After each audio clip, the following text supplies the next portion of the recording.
Good day mga katart! We're back here in Taytay Rizal and we're visiting the Pares District. Well, ang sabi nga nila kung malayo ka sa Pasay at gusto mo pumunta kay Diwata, dito ka na lang sa Taytay at may experience mo na rin naman.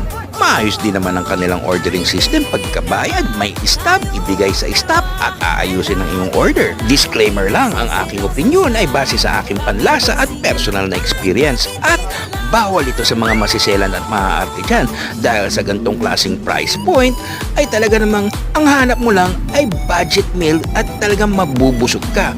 Gaya nitong pares overload nila na may kasama ng 2 rice at ang iyong pares hindi pa kasama ng soft drinks. Well, okay naman ang sabaw. May taba pa talaga na talagang gustong hanapin ng mga katart natin dyan. Medyo may katigasan ng laman at ang titsyong kawali at chicharong bulaklak ay medyo matabang. At ang dining area sa labas dahil katabi ng kalsada at drainage medyo may amoy. Well, sana nagustuhan ninyo mga katart!